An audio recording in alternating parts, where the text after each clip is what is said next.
नमस्कार, ज्योति सिंधरानी में आपका स्वागत है। आज मैं आपको बताने वाली हूँ हथेली में कि हमें धन मिलेगी कि नहीं मिलेगी, हमारा स्वास्थ्य कैसा रहेगा, मान सम्मान पाएंगे कि नहीं पाएंगे। तो अक्सर यही सवाल होते हैं। तो आपके हथेली में यदि इस प्रकार के योग हैं, इस प्रकार के चिन्ह हैं, तो आपको ज़्यादा टेंशन लेना नहीं है। काम करते रहिए, अच्छे कर्म करते रहिए, आपको अच्छे फल मिलते रहेंगे। ठीक है, तो शुरू करते हैं आज का टॉपिक, यानी कि पर्वत योग और मीनाकृति चिन्ह कौन सी होती है। तो देखिए, मीनाकृति जिसे कि हम लोग मछली का साइन बोलते हैं, भले नाम इसका अलग हो, लेकिन आज मैं बताऊंगी आपको मछली का साइन यदि भाग्य रेखा पे या फिर भाग्य रेखा से किसी तरह से टच कर जाए तो जातक को किस प्रकार का लाभ मिलेगा। तो देखिए, सबसे पहले आपको मैं बता देती हूँ जो कि प्राइमरी लाइन, जो कि जाना बहुत ज़रूरी होता है। अब तक तो आप लोगों को याद भी हो गया होगा अच्छे से। मेरे नए सब्सक्राइबर हैं, नए व्यूअर्स हैं, उनके लिए थोड़ा सा प्राइमरी लाइन के बारे में।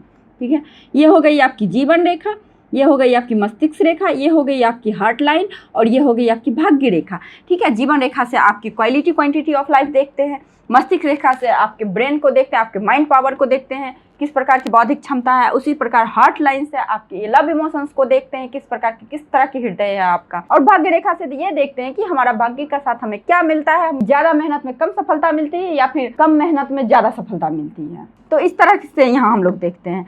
अब देखिए, एक साइन जो आपको थोड़ा ध्यान देना होगा, फीस का साइन। यदि फीस का साइन का पूछ जिस और हो तो उस और थोड़ा आपको कम धन की प्राप्ति। फीस का साइन देखिए हथेली में कहीं भी हो तो आपको धन की प्राप्ति होगी ही होगी। हमारे हथेली में जो ये 9 पर्वत हैं, यदि फीस का साइन किसी और के मुंह हो तो वहां से वो गुण तो ले ही लेंगे। तो कौन ऐसे पर्वत हैं जिसमें वो धन देने की पावर नहीं है, बुद्धि देने की पावर नहीं है? सारे पर्वतों में है, गुरु पर्वत में भी है, सब पर्वत में है, अपने अपने तरीके से है, बट है तो सारे पर्वत में ना। तो आपको देखना क्या है, आपकी फीस की साइन का मुंह किधर है, उसका पेट का एरिया, ठीक है, बीच का एरिया कहाँ है और पूंछ का एरिया कहाँ है। तो मुंह के एरिया में जिधर होगी उधर से आपको ज़्यादा संपत्ति आएगी, बीच के एरिया से स्टोर होगी, लास्ट के एरिया से ठीक है खर्च भी होगी, नहीं भी होगी। ठीक है, वो तो सिचुएशन पर डिपेंड करता है, बट आपको देखना क्या है। देखिए, भाग्य रेखा पे हम लोग डायरेक्ट टॉपिक पे आते हैं। यदि आपकी भाग्य रेखा मणिबंध से प्रारंभ हुई हो और ठीक है शनि पर्वत पे पहुंच गई, भाग्य रेखा यानी कि भाग्य का साथ मिलना तभी आपके लिए संभव हो पाएगा जब भी कोई रेखा आपके पर्वतों पर पहुंचे,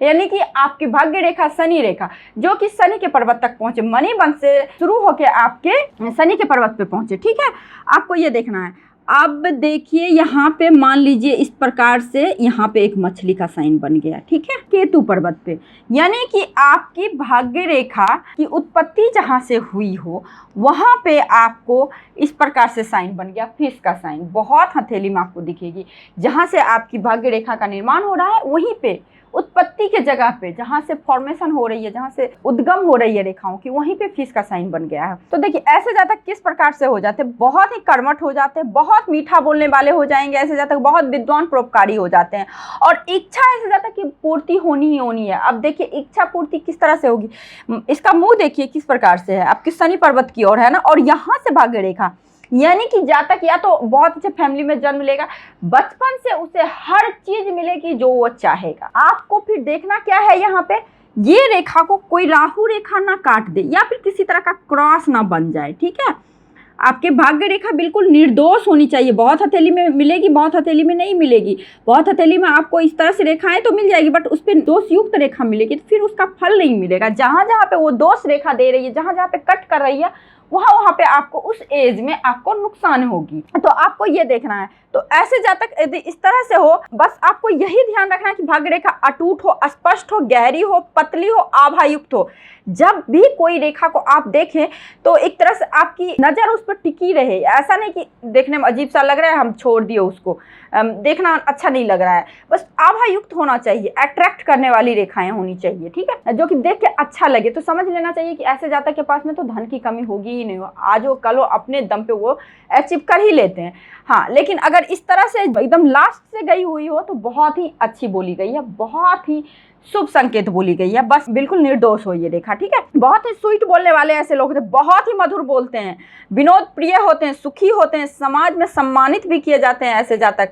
और ऐसे जातक को एक चीज और होता है, किसी ना किसी रूप से, जैसे नेता हो गए, राजनायक, एक तरह से प्रशासनिक अधिकारियों से बहुत अच्छा सपोर्ट मिलता है, किसी ना किसी प्रकार से उनसे ये लोग जुड़े हुए रहते हैं। राज्य सरकार से हो गया या फिर किसी तरह से सरकार से इन्हें सुविधा सुख अच्छा खासा मिलता है। ठीक है, एक साइन और होता है, यदि आपकी जीवन रेखा और मस्तिष्क रेखा के बीच में लाइक इस प्रकार से, देखिए इस प्रकार से फिश दिख जाए, आप जब देखेंगे तो अपने हाथ में आपके जीवन रेखा और मस्तिष्क रेखा के बीच में बहुत जातक को आपको फिश का साइन इस प्रकार से दिखेगी, इस प्रकार से।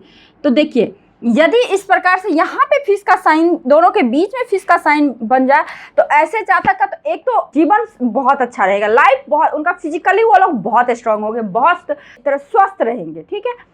दूसरी चीज, इनको भाग्य का साथ बहुत अच्छा मिलेगा, भाग्य रेखा से किसी तरह की कनेक्शन बने फिश की, तो आपको ये देखना पड़ेगा, ये बहुत ही शुभ साइन होती है और बहुत ही अच्छा लाभ मिलता है, धन की भी लाभ मिलता है, ऐसे जातकों को बहुत प्रोटेक्शन मिलता है, अपने फैमिली से भी इन लोगों को बहुत अच्छा, इनका फैमिली बैकग्राउंड भी एक तरह से आप बोल सकते हैं बहुत ही शुभ और बहुत ही अच्छी होती है। तो ये हो गई आपकी मछली की साइन, यदि हथेली में शुरुआत में हो, यानी कि भाग्य रेखा की शुरुआत में, तो बहुत ही शुभ बोली गई है, बहुत ही अच्छी बोली गई है। एक व्यूअर्स ने सवाल किया है, मैम मेरे शुक्र पर्वत पे फिश का साइन है, इसका क्या मतलब होता है? देखिए शुक्र पर्वत पे फिश का साइन बहुत अच्छे धन के योग को बताता है। देखिए फिश का साइन कहीं भी हथेली में धन की ही योग को बताता है, बस आपको देखना है फिश का फेस किधर है, फिश का जो मुंह होता है वो किधर है, तो उधर से आपको धन आएगी। एक व्यूअर्स ने है, जहाँ जीवन रेखा और मस्तिष्क रेखा मिल रही है वहाँ पे फिश का साइन हो तो क्या हो? देखिए जीवन रेखा और मस्तिष्क रेखा दोनों मिल रही है, वहाँ पे फिश का साइन होने का मतलब क्या होता है? तो देखिए वहाँ पे लाइक यहाँ पे फिश का साइन हो ना, यहाँ पे, तो ऐसे जातक क्या होता है ना, अपने जीवन शक्ति से, अपनी बुद्धि से धन का अर्जन करते हैं, बुद्धिमत्ता से अर्जन करते हैं और अपने एफर्ट से बहुत अच्छा करते हैं। तो फिश का साइन कहीं भी अच्छा हो तो जीवन रेखा दोनों के बीच में, तो उससे अपने जीवन को अच्छा बनाते हैं, अपने मस्तिष्क, अपने बौद्धिक क्षमता से अपने लाइफ को बहुत बेटर बनाते हैं। तो इसका मतलब यही हुआ। एक व्यूअर्स ने सवाल किया है, मणिबंध में ट्रायंगल हो उसका क्या मतलब होता है? देखिए मणिबंध में ट्रायंगल का बहुत अच्छा मतलब होता है। तो मणिबंध जैसा कि आपको हथेली में 2, 3, 4 मिलेंगे, तो कहाँ पे किस रेखाओं पे? पहला जो होता है मणिबंध वो हमारे हेल्थ का होता है, दूसरा वेल्थ का होता है। तो कहाँ पे ट्रायंगल है? तो ट्रायंगल अच्छा ही साइन बोली गई है, निगेटिव साइन नहीं बोली गई है, तो आपका बुद्धि अब बहुत अच्छा होगा। एक व्यूअर्स ने पूछा, इनर मार्स पे स्टार का कोई निगेटिव इफेक्ट भी देता है क्या? देखिए इनर मार्स पे स्टार निगेटिव इफेक्ट नहीं देता है। स्टार का मतलब होता है बहुत अच्छा तरह से धन संपत्ति भूमि वाहन का सुख, बट आपको देखना पड़ेगा बड़ा नहीं हो। देखिए कोई भी चीज़ अति नहीं अच्छी होती है, तो स्टार बड़ा नहीं हो और स्टार का सारा एंगल बराबर हो और छोटा स्टार हो। स्टार मतलब क्या? नक्षत्र जो कि दिखे, जैसे आसमान में आपको स्टार दिखते हैं ना, छोटे छोटे अच्छे लगते हैं, जब वही स्टार धरती पे आ जाए तो क्या हाल होगा? तो जस्ट लाइक वही होता है हथेली में, यदि छोटे छोटे दिखे स्टार तो शुभ होती है, वही बड़ी हो जाए तो उसका नुकसान होगा। बस ये से समझिए इस चीज को। एक व्यूअर्स ने पूछा, ऐसी कौन सी रेखा होती है जो पर्सन को पुअर बनाती है? तो देखिए ऐसी रेखाएं होती नहीं है, ऐसी चिन्ह होती नहीं है, हथेली में कुछ हो जाते हैं टाइम, लाइफ टाइम कोई पुअर नहीं रहता है, या फिर कर्म भी बहुत मैटर करती है।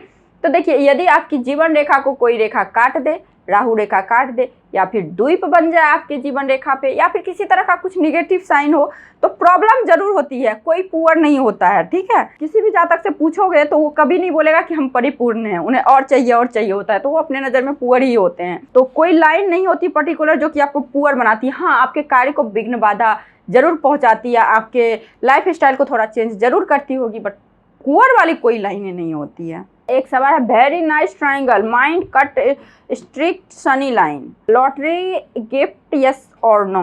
देखिए ट्रायंगल तो बहुत अच्छी होती है और माइंड लाइन को से बन रही है आई थिंक। देखिए राहु पर्वत पे यदि ट्रायंगल बन रही है तो अच्छी बात है, मुझे तो लग रही है यही सवाल है आपकी। अकस्मातिक धन, देखिए राहु पर्वत पे कुछ भी अच्छा साइन हो तो अकस्मातिक धन को सडन कुछ करना, राहु में ऐसी प्रवृत्ति होती है सडन करना। आप आराम से हो एकदम, बिल्कुल आपको पता नहीं है कि क्या होने वाला। हमारा एकाएक न्यूज आ गया कि आपका प्रमोशन हो गया, एकाएक न्यूज आ गया कि आप छा गए हो दुनिया में। जैसे कि रानू मंडल जो कि वेस्ट बंगाल के रहने वाली थी, उसे क्या पता था कि भीख मांगते मांगते वो इतनी बड़ी पॉपुलर हो जाएगी, हो गई ना। तो ये राहु का ही चमत्कार होता है, इस तरह की पॉपुलैरिटी तो राहु ही देता है, जो कि सडन होना कोई भी चीज़ आपके साथ में। देखिए एक व्यूअर्स ने पूछा, राहु को हम स्ट्रांग कैसे करें? ठीक है, करने का उपाय। तो देखिए राहु को स्ट्रांग कर सकते हैं, राहु की प्रवृत्ति पहले समझिए। देखिए राहु बहुत ही चालाक, बहुत ही तेज ग्रह बोली जाती है, ठीक है। राहु का आप एरिया भी देखेंगे तो हथेली के बीचों बीच का एरिया है, यानी कि बगल के सारे एरिया के गुण उसमें है, यदि राहु निगेटिव है, यानी कि राहु की महादशा चल रही है, राहु आपके निगेटिव हाउस में है और हथेली में भी राहु है, तो या तो देखिए किसी भी दुष्ट आदमी को, किसी भी क्रूर आदमी को आप किस प्रकार कंट्रोल करेंगे, या तो बुद्धि से करेंगे या तो बल से करेंगे। तो आपको करना क्या है, गणेश जी का पूजा कर सकते हैं आप, माँ सरस्वती का आराधना कर सकते हैं, या फिर अगर थोड़ा सा स्ट्रिक्टली उसको ठीक करना है, थोड़ा सा क्रूरता से ठीक करना है, तो आप महादेव जी का, शिव जी का पूजा कीजिए, या फिर आप माँ दुर्गा का पूजा कीजिए जो कि बल की होती हैं। और इस प्रकार से यदि इन देवी देवताओं की पूजा की जाती है, वैसे राहु की महादशा हो या फिर राहु की हो, तो आप शिव जी का जितना पूजा करें उतना आपके लिए शुभ होता है। तो आई होप आपको ये वीडियो अच्छी लगी होगी, आपको समझ में आई होगी। यदि आपको ये वीडियो अच्छी लगी है तो आप लाइक कीजिए, शेयर कीजिए, सब्सक्राइब कीजिए। यदि मेरे चैनल पे नए हैं तो, पुराने हैं तो शेयर कीजिए। आज के लिए बस इतना ही। नमस्कार।